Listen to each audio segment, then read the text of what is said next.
Hello, everyone. Welcome to Symphony Mix. I'm your host, Peter Jaffe. I'm the music director and conductor of the Stockton Symphony. We've got with us actually not only Benjamin Reddish, who's right here, but a couple of other really distinguished guests for a really special program. And before we get going, I want to do a special shout out to the faculty, the staff, and especially the students at Delta College who have put this whole show together. They're producing it. They are fabulous. We love you guys. Now, the reason that this is so special is that we're giving a classics concert with the Stockton Symphony on Saturday, April 27th at 6 p.m. at Atherton Auditorium right here at Delta College. That is like no other classics concert we've ever done before. We're hooking in to the 7 sister cities of Stockton. You all know we have sister cities, right? I hope I can name them all. We've got Empalme, Mexico, Asaba, Nigeria, Battambang in Cambodia, Iloilo in the Philippines. We've got Shimizu in Japan and Foshan in China. What did I leave out? Parma in Italy. How can you leave out that? Because it's our grand finale. In any case, we have these 7 sister cities, and in this concert with the Stockton Symphony, we are playing music from all 7 of those regions, interspersed with some pieces that were actually written for the Stockton Symphony, and we premiered them here. For instance, the Fanfare for a Grand Occasion, written by Max Simoncic, who is a longtime professor right here at Delta College, professor emeritus. Chris Brubeck, the son of the famed jazz legend and a jazz legend in his own right, he wrote us a fanfare called Fanfare for a Remarkable Friend. It makes me blush to say this, but I was the friend. And then we're also playing the Port of Stockton March. So there are actually 10 different pieces on this program. Now, in the spirit of full disclosure, it's not easy to find a really top-notch symphonic composer from each one of the sister cities, but we got really close. For instance, Empalme, Mexico is the sister city. Well, our composer, Arturo Marquez, grew up in that same region. And so practically all the pieces on this program are at least written in a city that was within an hour's drive of one of our sister cities. I don't want anybody complaining, saying that I didn't pinpoint the city exactly, but we're really close with each one. Now, let me tell you how this all came about. Sitting right next to me is the distinguished Mr. Benjamin Reddish, who is a member of the board of the Stockton Symphony, but he's had a really illustrious career as an educator. He worked for a long time at Edison High School. He is co-president now of a special organization called Transitional Careers and Management Services. At one point, he was really distinguished as an Alpha Phi Alpha member and a past president of the Esquire Association. Ben, it's wonderful to have you with us. Thanks so much for being here. Yes, it's a pleasure being here, Peter. As I look back into history and I think about the things did I do those kinds of things? You sure did. But I guess I did because I found some stuff that was there with my name on it. My wife she's a filer in the house, and did you know you had all of this stuff here? I said, what stuff? She says, stuff with your names on it. So I've had the opportunity to be in the Stockton community since 1960, just a few days ago. Well, you can tell that Benjamin has a wonderful sense of humor, and so this is how this came about. We were all sitting at a board meeting almost 2 years ago with the Stockton Symphony, and Benjamin said, wouldn't it be nice if we could incorporate in the symphony the sister cities of Stockton, so persons will have an opportunity to see that we are culturally involved with the various countries. And most folks don't know that. So right. The idea to have the symphony, if they would, to put on a program that would incorporate the Stockton sister cities. So you can see this was like the brainchild of Benjamin Reddish, that he came up with this idea. And just to show you how little of a clue I had no idea that his wife, Janie Reddish, just happened to be the president of the Sister Cities Association. You sly dog, you. Well, you know, some things you look back and you don't talk about. You heard the things, you see no evil, speak no evil, hear no evil. None of this is evil, but it's an opportunity. It just popped out from someplace, and there it was. Well, there it was. And so we are forever indebted to you, Benjamin, for coming up with this idea. And so we're going to play, we can't play music from every single one of the 7 regions on this show, but you got to come to the concert where we'll do it all. But we like to start now with a conga del fuego nuevo, a conga of the new fire, written by one of the most famous living Mexican composers in the universe right now. His name is Arturo Marquez. And he wrote this conga. And to understand a conga, you got to get the idea of a syncopation and an early beat. So if we go 1 and 2 and 1, 2, 1 da da ba ba ba, ba da da da da da ba, da da da. You know how each one of those 2s kind of comes a little bit early on purpose. That's the whole spirit of this conga del fuego nuevo. So check this out, everybody.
What do you think, Ben? I think I saw you dancing in your seat.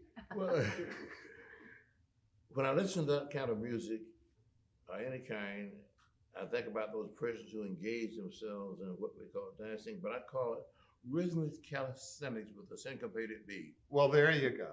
Rhythmic calisthenics with a syncopated beat. Right. And you can plug that into anything, but then you add the music to it, and as I look around and the body movements and things, it's interesting. It's just simply fabulous. And I think about when I first started working in Stockton as an educator, the classroom, I looked around, and I had never seen so many different ethnicities.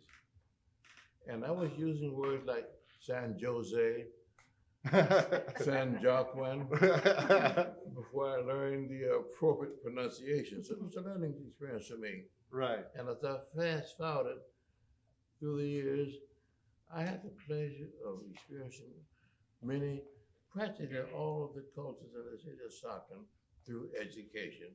And that was simply fantastic.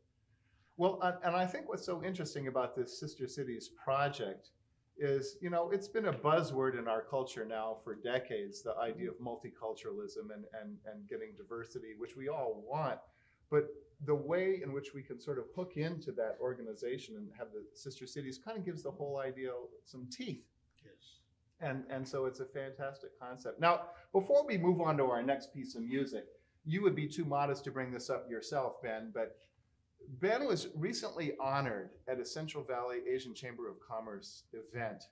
And you shared with some people some amazing words of wisdom about just how to live your life. And I was wondering if you could treat us to a couple of those right Well, as I think back on that in retrospect, most folks don't realize how much power they have. And the first thing I say, when you get up in the morning, look in the mirror and look yourself in the eye.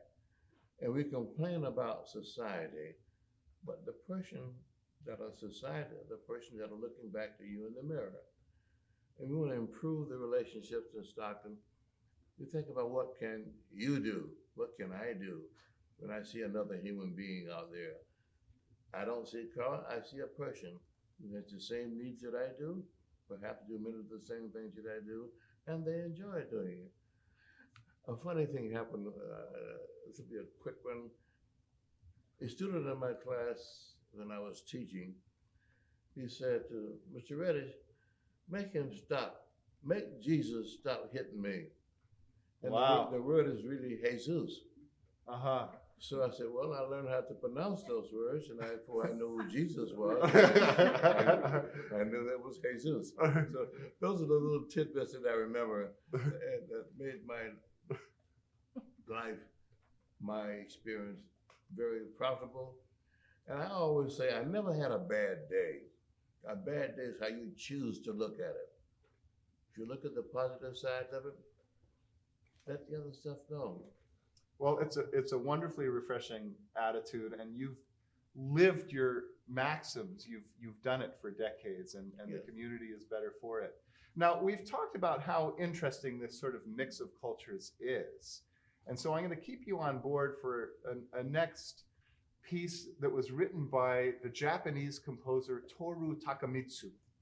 Takemitsu grew up in Tokyo, which was really close to our sister city of Shimizu. And he was world famous as a symphonic composer, and he wrote over 90 film scores. And so this was somebody who's really adept at writing not only for the live stage, but for the screen. And he published a series of 3 film scores for string orchestra, and we're doing the outer 2 pieces of that sandwich. And the first one is called Music of Training and Rest. And this was written for a documentary in 1959 about the famous Puerto Rican boxer, Jose Torres. And so if you think about the mixture of Japanese influence with Puerto Rican, and you'll hear a lot of it after he gets through some opening really gripping chords, it sounds like he's singing the blues with a string orchestra. And I just can't help remembering the very first time I came to Stockton 25 years ago. there was a place that no longer, I don't know if it still exists, but it was on the corner of Benjamin Holt and West Lane. It was a Cambodian restaurant. And I always can't help it. I'm a conductor, so I'm always listening to what they're playing on the soundtrack in a restaurant. And I was hearing like this Cambodian music, but in the background there were trumpets going da da da da da da ba. And I was thinking, oh my God, I'm listening to Cambodian salsa.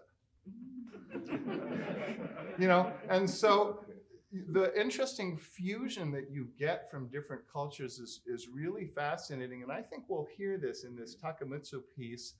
Listen not only for their kind of bluesy influences, but the amazing number of rests, silences. You know, the bass will go beam, ba, beam, ba, ba, ba, beam. You know, there will be these little pause silences where you expect a beat to be, and it's all about this boxer who keeps punching the bag and then giving himself a rest, and you'll hear little romantic interludes in the middle. So here is that wonderful kind of fusion idea. A Japanese composer writing about a Puerto Rican boxer who's singing the blues. Check this out.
Did you hear the blues? Right in the middle of it. Yeah. One of the best things that I do for me when I'm listening to music at home, I turn the lights out, close my eyes, and it sounds different when you are not looking with the distractions on the outside. Right. You can actually get into and listen to the sound, and it reminds you of a lot of things in your past or your present. And when you listen with your eyes closed, it gives a different flavor. It really, really does. And I do that quite often. And one of the regrets that I have, if I have a regret, Peter, my mother made all of us take music, my sisters and myself, and I hated it. Oh, Really, and because I had to go. And then as we fast forward to where we are now, I thought about I had to take trumpet lessons. Yeah, I did that. I took piano lessons. you know that makes you smarter, right? Yes, it really does. Taking trumpet lessons doesn't make you a blowhard, but it makes you appreciate. Sure. And my sisters became very proficient in the piano. And I had one recital, and I was paralyzed to be on the stage in elementary school or situated playing the piano. But as I think back on it, that's why I appreciate music. Subliminally, it went into my cosm, and I listened to all kinds of music, and I thoroughly enjoy the symphony. I don't like acid rock, I have to confess that. Oh, It doesn't do anything well, for me. we'll work on that. Oh, Well, Ben, what a pleasure to have you with us. Thank you so much for your brainchild for starting this whole thing. And we're going to take just a brief break and come back with a new guest. Don't touch that dial. All right, great.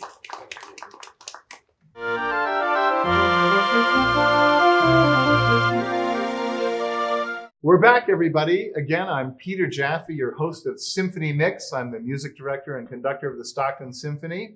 We're talking about a concert we're giving on April 27th, devoted to music from our sister cities.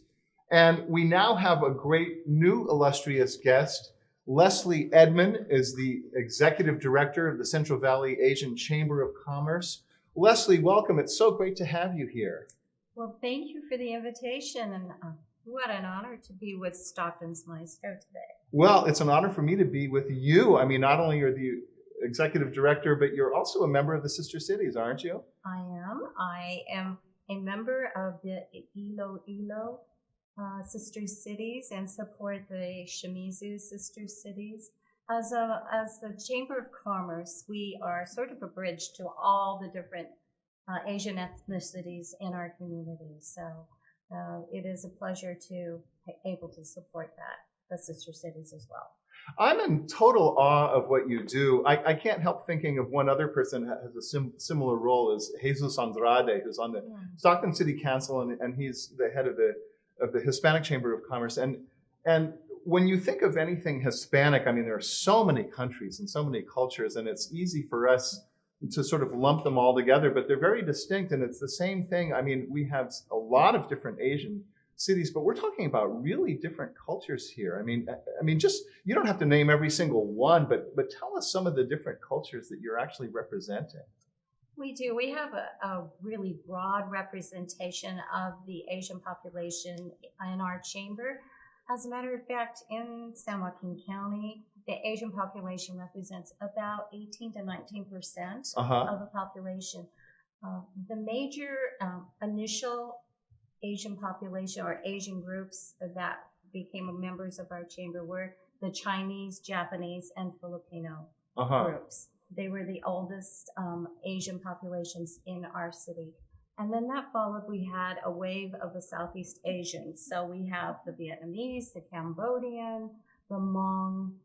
We also have Korean. We have the East Indian population now. And I mean, that's a huge chunk of the world. Very broad. Yeah. Yes. My illustrious predecessor, who conducted the Stockton Symphony for 27 years, was Kyung-Soo Won, who was Korean. And he went for a while back to Seoul, Korea, but he's not actually living with his wife here back in Stockton. Wow. But he was the one, and I always give him credit for this, he was the one who really took the Stockton Symphony from being a volunteer community orchestra to the full-fledged professional regional orchestra that it is. And so, you know, the Koreans have a really rich history, as all the other Asian cultures do. So what made you first sort of attracted to this society? What made you decide to become involved? To join the chamber or to reach out to the chamber? Well, I think it was probably back in the mid-2000s. I was kind of winding down from my career. I was in retail sales and management in women's fashion. And so I, you know, like when you're trying to make a transition, you make that little bucket list. And on that bucket list was an item, kind of reconnect with your Asian roots. So I made a phone call to the CEO of the Asian Chamber, Dennis Lee. And he said, I know how to get you involved and reconnected. Why don't you come and volunteer with us? And that's where it all began. And so I promise we won't tell anybody else. But how did you become the executive director? Was this something they applied for, or you applied for, or they said we need somebody and they volunteered you? You know, it's funny. They say the heart of a volunteer is so dear. Volunteerism is so important. That's what I essentially did. And before I knew it, I was a board of director, and I continued to volunteer. I learned more. It was working with the world of nonprofits was really different for me. So it's very interesting. I was so very curious to see how a nonprofit worked. And I just sort of took on more and more. And before I knew it, the position landed in my lap. You were an expert by osmosis. So yes. you've heard this amazing excerpt that we played right before the break of Takemitsu. And that was the first of his 3 film scores. And we've got the last one here. You know, when we're talking about Takemitsu and the whole idea of fusion, how he absorbed as a Japanese composer all sorts of different styles. The next piece is going to blow all of our minds, because we heard Takemitsu being influenced by blues and thinking about a Puerto Rican boxer. The next piece is called Waltz, and it was from a different film that Takemitsu wrote the score for that was produced in 1966, which was not a documentary, but it was a very actually moving story about a survivor from a factory fire who had their face changed by plastic surgery. And what happens in the film is actually their personality changes as a result. It's really kind of, you know, Twilight Zone type of idea. But here, the characters have gone basically into a beer hall. And so they're hearing music as if it was straight out of 19th century Vienna. And so what we're hearing here is actually the fusion of a Japanese composer writing as if a Strauss waltz, like the Blue Danube or something like that. And so it's actually hard to even remember when we're listening to this that this was written by a Japanese composer, because it could have been written by a Viennese or a German composer. But here it is, the very brief but very moving waltz from Face of Another.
There's another really dancey piece, huh? Very dancey, and I took Ben Reddish's advice. Listen to it with your eyes closed. Yeah. Yes. Yeah. It's really dreamy, isn't it? Yeah, very dreamy. Yeah. Well, we're going to do a complete change of pace now. There's a wonderful living Chinese composer. Her name is Chen Yi.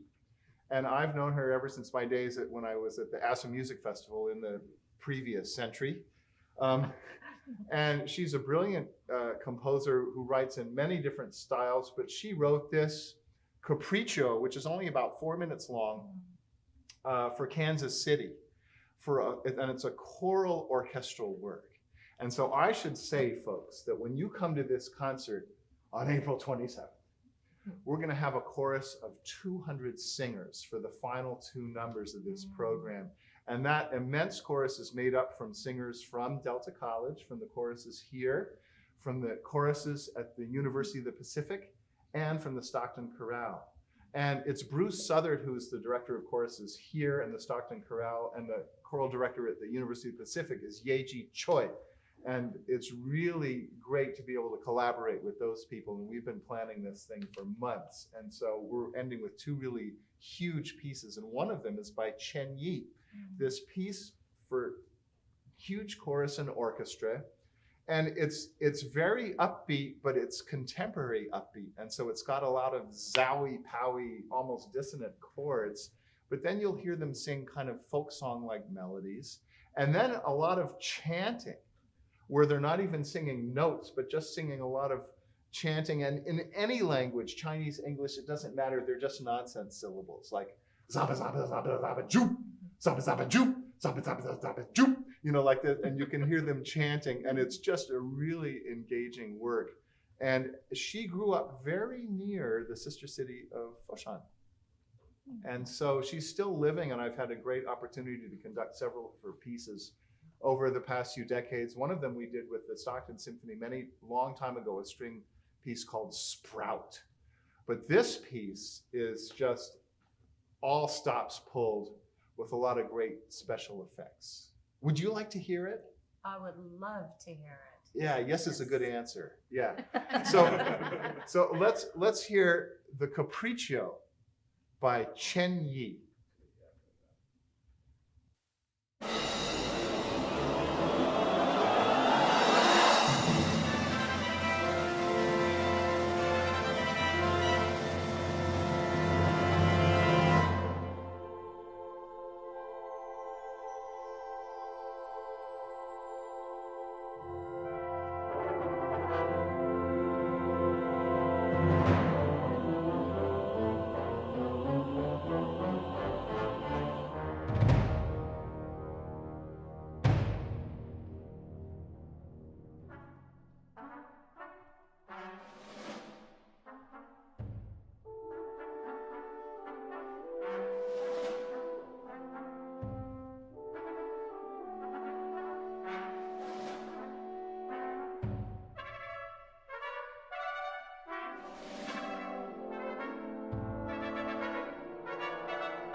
almost wish I wasn't conducting the concert. I wish I could be in the chorus to get to go, oh, bop, zappa zappa joop, hey, hey, you know.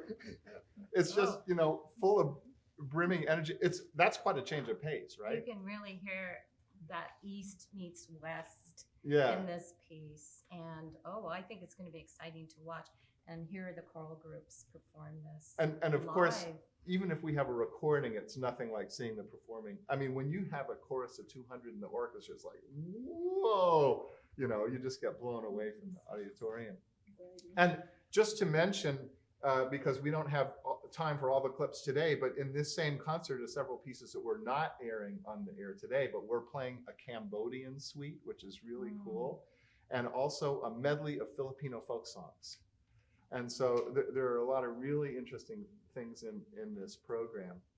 Now, it's so great that you're here.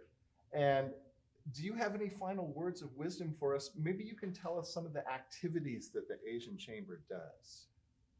I'd be happy to.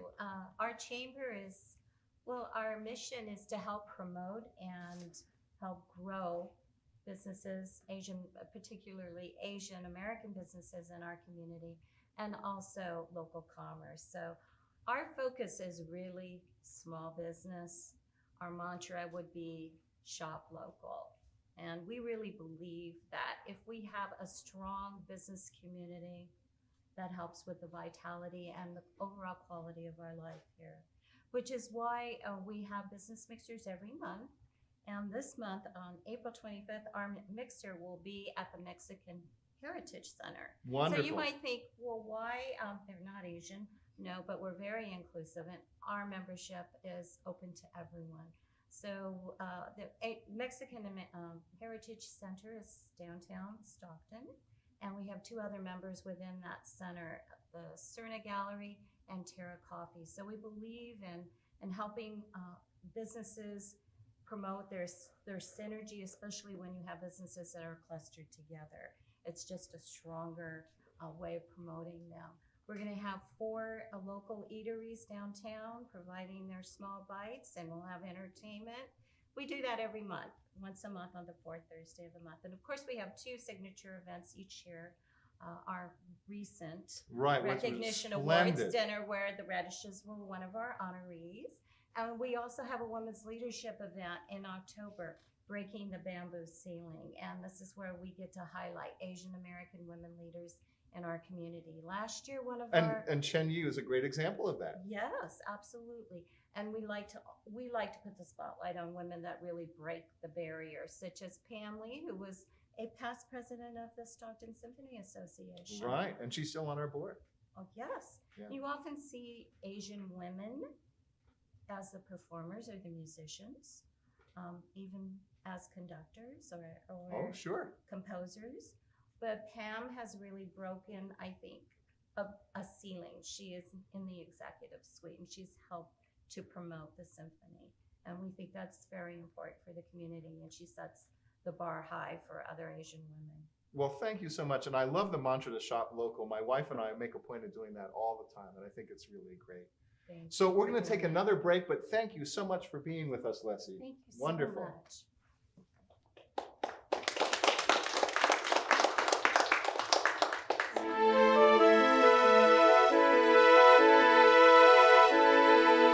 So now we have with us another distinguished guest, Janie Reddish, who is president of the Sister Cities organization. You know, we're talking about an upcoming concert with the Stockton Symphony on April 27th. It's featuring music from each of the regions of our 7 sister cities. So at the top of the hour, Janie, we told the story about how Ben, your husband, in our board meeting suggested that we do something with the sister cities. And I had no clue that it shows you how out of touch I am. I had no clue that you were actually the president of this organization. And so my question to you is, did you even know that he was going to float that question, or did he come back and tell you post facto? Well, really he didn't. And I think I discovered it indirectly by reading it. If you know my husband, he is not a person who talks a lot. Well, he just did on the show. Yes, but only because he was sitting in this chair. And he very seldom ever shares about me. But one of the things that I always count on from him is support with whatever I'm doing. And as president of the Stockton Sister Cities, I was just so excited to hear that he thought that this would be a good idea to celebrate our sister cities with the symphony. And not only because I enjoy the symphony, but I'm so enchanted by the person who directs the symphony. Oh, who is that? I think he's just outstanding.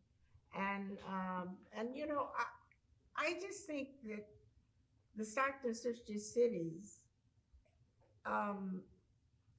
provides such diversity in our Stockton community, bringing all of our cultures together.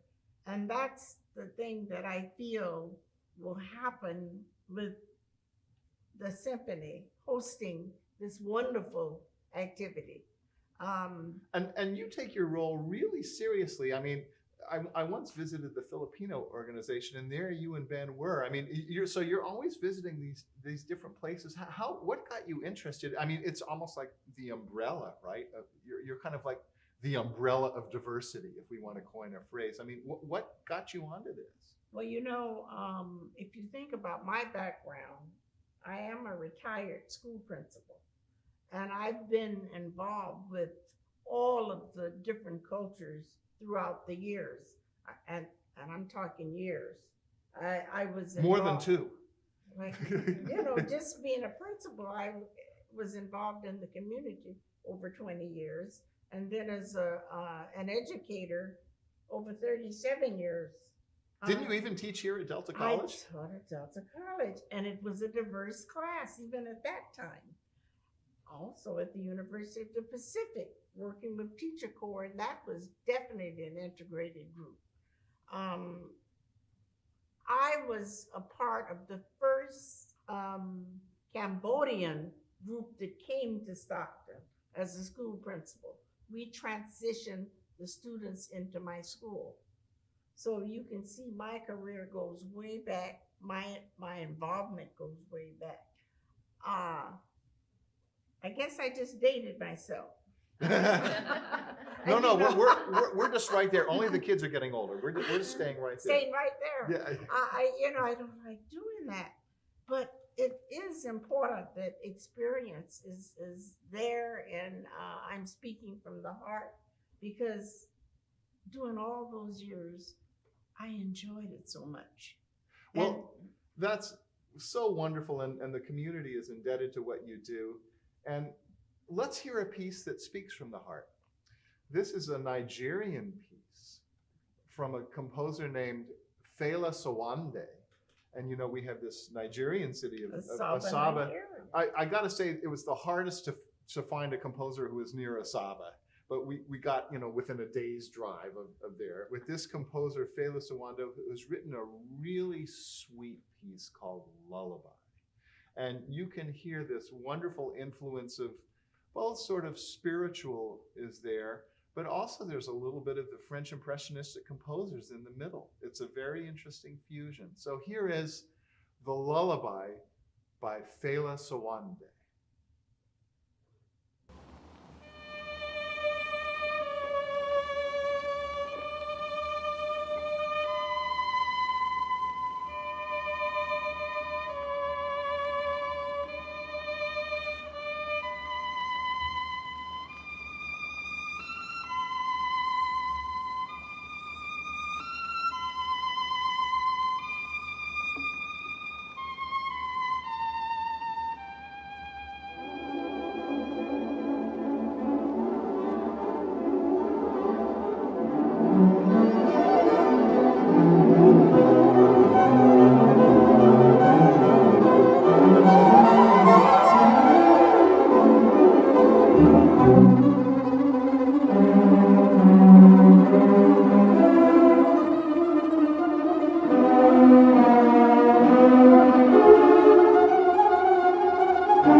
Isn't that sweet? Wonderful. Yeah, I just relaxed. Yeah.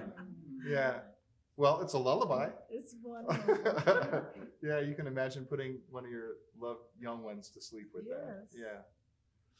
Well, as you know, the one city we haven't talked about yet is Parma, Italy. And the Stockton Symphony has an enormous Italian tradition because it was founded by a brilliant Italian immigrant, Manlio Silva. And we're one of the few cities in the world that even has a school named after the founding director of the orchestra. There's the Manlio Silva School up in North Stockton. And so this orchestra is now in its 92nd season. It's just amazing. And it all started in 1926 with this brilliant Italian immigrant and our sister city of Parma, the famous operatic composer Giuseppe Verdi, which in English means Joe Green,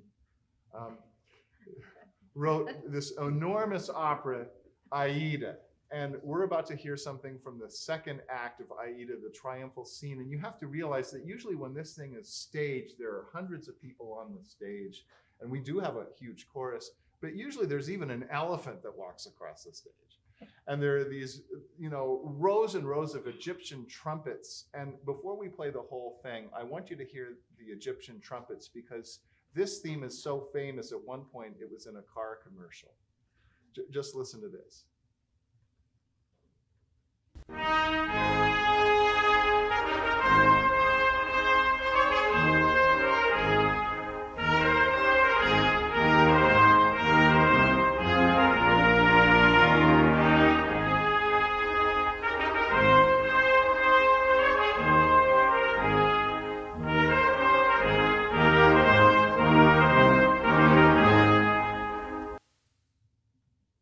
Sound familiar? Wonderful.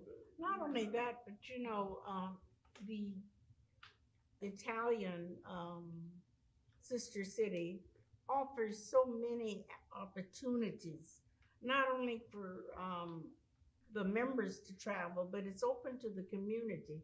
So I want our young people to think about that. When if you've never been to Italy, that would be a wonderful opportunity to travel. And I'm sure the symphony will make you feel like, wow, I need to do that. My husband and I have traveled to Italy before, and of course we plan to do it again. Great food. Yes, great food. Well, there's great food in all the sister cities. Great everything. The exposure is so wonderful. So, think about that. And so much of the language of music is Italian. Yes. Like all the indications that we learn, whether something is fast, allegro, or slow, largo, or andante, so many of the terms that we use in music are Italian. And so our sister cities provide many opportunities for participation in activities here in Stockton. And of course, Dinah Laurie, who is the representative for the sister cities, Italian sister city, works with the University of the Pacific and Delta College to involve students. And we invite you students always to come and participate in each of our sister cities activities. As president, that's my goal, is to make sure our community and our activities are diverse. And we try to integrate everyone into what we're doing. So I just want to extend that invitation. I'd like to just take an opportunity to highlight Peter. Because, he's doing all of this wonderful talking, but he's the one who makes the difference by just making sure we're all here so that you can hear about what our sister cities are doing. Well, Peter, I just want to thank you. Well, you're making me blush, but thank you, Janie. You're an angel, and I'm so grateful for everything you do. And I think we ought to play at home now with the triumphal scene from the second act of Aida. And you just got to be there, everybody, with the Stockton Symphony and these huge combined choruses on April 27th. So here we go, the grand triumphal scene from Aida.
So you can tell we're pulling out all the stops, right? Yes. So you gotta be there, everybody. Thanks so much again for spending another time with an episode of Symphony Mix. We'll see you at the concert hall.